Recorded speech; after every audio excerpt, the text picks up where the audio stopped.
What's up everyone, it's Johnny from Jeddle and welcome back to another episode of Mastermind. This one's particularly special because we're joined by three returning guests, some previous winners that you might be familiar with. We're doing a bit of a finals here, a final round. So we're joined by Luke, Kate and Sahana. Welcome back to the show, guys. Very excited to have you back for a bit of a finals, and especially given that you've just had trials, it should be a good little piece of revision to hype you up for your final exams. So checking in with everyone very quickly. Luke, I know we just talked about you having trials. Now you're starting to gear back up. You said you were a little bit exhausted, feeling the burnout as a lot of students are. Where are you at the moment in terms of that transition from trials to the final HSE? Yeah, definitely. Took a bit of a break after the trials. Just sort of relaxed a bit after a few pretty busy and intense weeks. So yeah, just getting back into it all now, trying to get back into some good habits in the last few weeks we have. Fantastic. Well, good to have you back. And Sahana, where are you at in your study at the moment? Yeah, it's going good. Like I said, I do online HSC, so it's all self-paced, and yeah, just going through external sources, making sure my essays are correct and stuff like that, just working through it. Yeah. Great work. And Kate, you excited to be back on the show? Yeah, I'm super excited to get started. Thanks for having me. Absolutely. Well, it is a pleasure to have you all back. It's going to be the same format. So for everyone watching, 3 rounds. First round is 60 seconds each to answer as many questions as you can. 10 points for a correct answer, -5 for a pass or an incorrect answer. So be careful towards the end of the round. Second round, you'll all get 5 questions based on a different text type. And then the third round will be double points for our final 2, our top 2 contestants at that stage. Okay, so Luke, you're going to kick us off with round 1. So we're doing that 60-second round where you answer as many of these as you can. You ready to go? Yeah, let's do it. All right, well, good luck. Okay, Luke, your time starts now. What literary term refers to a recurring image that holds significant meaning throughout a text? Motif. Correct. What type of irony occurs when there's a discrepancy between what a character believes and what the audience knows to be true? Dramatic irony. Correct. What type of alliteration is used in "the potion was particularly potent"? Plosive alliteration. Plosive? Yeah. Correct. What literary movement emphasized the importance of subjective experience, individualism, and nature? Romanticism. Correct. When characters within a play stage a play themselves, this is an example of what? Metatheatricality. Correct. Which technique places 2 contradictory terms together to reveal a complex insight?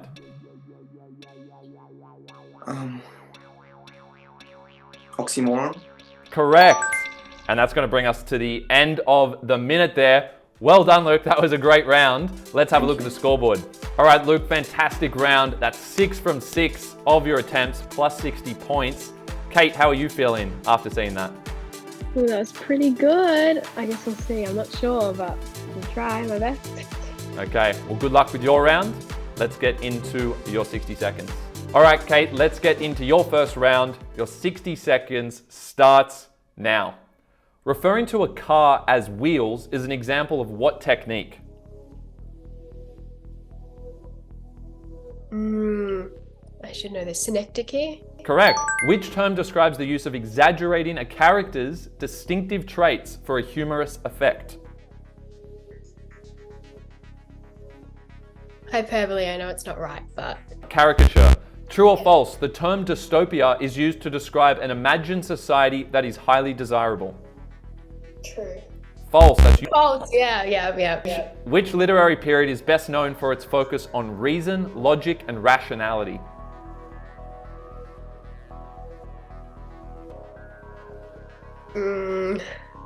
Pass. He is a real Einstein is an example of what technique?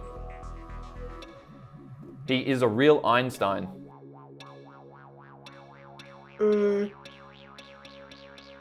Have a quick stab. I don't know. I'll have to pass. That's all right. That's all right. No, we won't include it. So that's the end of the 60 seconds. We were just looking for metaphor there. Yeah. We were just looking for metaphor. He is a real Einstein, but of course they are not. So a metaphor would have sufficed there. No problem at all. Let's have a look at the scoreboard. You did pretty well there, Kate. Just as we were about to get into Sahana's round, we had some technical difficulties. We've lost Sahana, so she'll be joining us later on. Luke and Kate automatically advance into the third round. We're still going to play the second round, of course, but we're going head-to-head for this final, so I guess it just got a little more interesting. All right, Kate, great effort. You did get a bit unlucky with a couple of those. I know how you were thinking about them, but it does take it to -5 on that round. It looks worse than it is, in my opinion. How did you feel going into that? I mean, you know, I'm kind of rusty with my English stuff doing major works now, so it's a good wake-up call, but they were good questions, so I should have gotten enlightenment, but it's all right. That's all right. That's all right. Still time to get back into it with the second round, and then hopefully still in it for the double points. Okay, so Luke, you are on 60 points. We've got Kate on -5 at the moment. We're going into the second round. Each question is worth 10 points, and you get 5 questions each. Now, Luke, because you are ahead at the moment, we're going to start with Kate, okay? So, Kate, you'll go first, and your text type, we're doing text types here, is going to be poetry. So, hope you're good with poetry. How are you for poetry at the moment? It's probably my weakest, but I'll give it a shot. Okay, maybe I did you a disservice by letting you go first, but... No, it's all right. Okay, are you ready to go, Kate? Yeah. So your first question is, what term describes 2 lines of poetry that rhyme with each other? I have no idea. 2 lines of poetry that rhyme with each other in a row. 2 lines in a row. Couplet. Couplet? Correct. Very good. Very nice. Second question. Name the type of repetition that involves the same words and in 2 consecutive clauses. End in 2 consecutive clauses. Epistrophe? Epistrophe, correct. In poetry, what is a stanza of 4 lines called? A quadriptych? No. No, we're looking for quatrain. Oh, okay. Question 4. What is the term for repeatedly using a soft S sound in a line of poetry? Sibilance? That's correct. And last question, what is the term for a verse composed of unrhymed lines with a consistent meter, often used in Shakespearean plays? I'm just going to say free verse. I know it's wrong, but... Oh, very close. It was blank verse. Blank verse we were looking for with the unrhymed lines and a consistent meter. It's that consistent meter there. Okay, so Kate, great effort. I think you got 3 out of 5 there. So back in the game, back in with a shot for sure. And we'll move over to Luke. All right, Kate, so 3 out of 5 plus 30 points gets you back in the game. How are you feeling after that round? Pretty good. I think it showcases that my strengths are the micro elements, but macro and form I need to work on. So, Well, it's a good takeaway, a good insight. Yeah. Luke, you ready to go? Yeah, ready. All right, Luke, your allocated text type is prose fiction. How do you feel about that area? And I guess I'll see after the questions, but yeah, hopefully it'll be all right. Okay, good luck. First question, Luke. What term describes a character who is presented as a contrast to another character? Character foil. Correct. What is another term used to refer to the ending, conclusion, or resolution of a story beginning with D? Could you repeat it? Sorry. Yeah. What is another term used to refer to the ending or conclusion or resolution of a story beginning with D? Yeah, I'm pretty sure it's not right, but maybe disposition. Not disposition. Good try. It was denouement. Denouement. Have you heard that word before? No, I haven't. Okay, it was a trickier one. Question 3. What term describes the introduction of essential background information, often in the beginning of a novel, beginning with the letter E? Establishment. No, exposition we were looking for, the exposition. In a mystery novel, what term describes a misleading clue or false information deliberately inserted to divert the reader's attention away from the real solution? Yeah, I've got no idea again. A throw off? Not quite. We were looking for a red herring. Have you heard that term before? Yeah, I think so, yeah. All right, a red herring, something to divert your attention away from what you should be looking at.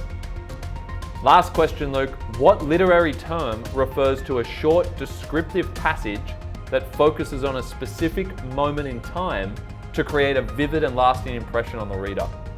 Yeah, I'm not sure again. This is tough, like a media res, I'm not sure. No, we're looking for a vignette. Have you heard that term? Yeah, I think so as well. Probably should have got it. A vignette, similar to an anecdote, where it's like a small passage in time or an extract that is particularly descriptive. Okay, Luke, so let's have a look at the scoreboard. It was a tricky round. Let's see how you went. All right, Luke, that's a particularly tricky round. That's a finals round for you, finals round 2. You still did well to get one of those. So plus 10, you go to 70, 70 against 25 there. Still anyone's game because it is double points in our final round. Okay, round 3, 3 questions each, 20 points up for grabs. Kate, how are you feeling? Is the comeback possible? I don't know, I guess we'll see. Yet to be determined. Okay, neutral, but somewhat optimistic there, I see. Luke? Well, yeah, I just have to hope points from the first round can carry me through, but yeah, we'll see how it goes. All right, best of luck, guys. So, Luke, you're in the lead, so you'll go first on this occasion. The theme here, we're going to be looking at kind of significant texts in literature, okay? So, Luke, your first question. What was one of the first science fiction novels written by Mary Shelley? Yeah, I have absolutely no clue. Yeah, I don't think I can even take a guess because I don't even know where I'd start, so I think I'm just gonna have to pass. Okay, we were looking for, Kate, did you know the answer? Was it Frankenstein? That's right, we were looking for Frankenstein. Okay, Kate, that opens the door for you. Your first question. What is the best-selling book of all time with over 5 billion copies sold and distributed? I can only think of the Bible, but I'm not sure that's correct. Locking it in?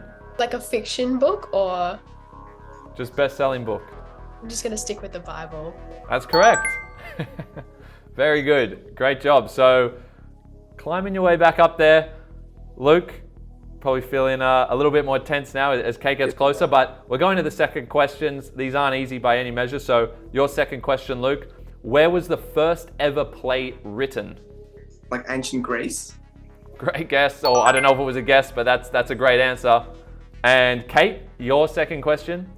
What is the oldest surviving epic poem in the English language? Originally English. Is it Beowulf? Yes! Wow, you guys did well on that round. That's a great effort. That's a great answer. Okay, so question 3, Luke. Last question. Who wrote the epic poem, The Man from Snowy River? Oh, I don't know. I feel bad. I probably should know it. Yeah, I've got nothing again. Sorry. Random poet? Random author? Want to have a stab? I'm absolutely mind blank. I can't think of... We're passing that one. We were looking for. Kate, did you know it? No, it's the guy I always mix up for Douglas Mawson, even though they're not related, but they are in my head. I should know, but what's the answer? We're looking for BP, Banjo Patterson. Oh. Banjo Patterson, I'm sure you've heard of him. Last question, Kate. Who wrote the poem, The Unknown Citizen? Oh, I feel like Luke knows. I have no idea. I'm sorry. Are we going to pass or do you want to have a guess? I'll just pass. I have no clue. Okay, we're passing. Luke, you know the answer? I'm not sure if it's right, but I just know it's my English teacher's favourite. Like we look at it all the time in class. I think it's something Auden. But, Yeah, so Auden is correct. Auden, W.H. Auden. Never heard of them before, but interesting. I'll have a look. Teacher's favourite one. Well done, Luke, on knowing that. I'm sure your teacher will be proud if they're watching this. But Luke, that means you are the winner today. So congratulations. You guys both did so well on that round. Some really great answers there at the end. But congratulations, Luke. You're going to be getting some exclusive merch, okay, for winning the finals, being a Jeddle Mastermind. So this series, Jeddle Mastermind. Kate played really well. Thanks for coming back on. How are you feeling coming out of that? I think it was pretty good. I really liked the latter rounds, so that was good. And good revision as well. And congrats, Luke. No, thank you. All right, great stuff, guys. Well, if you're watching, thank you so much for tuning in. Plenty of more episodes to come. Make sure you like, subscribe, and comment if you can, and we'll see you in the next one.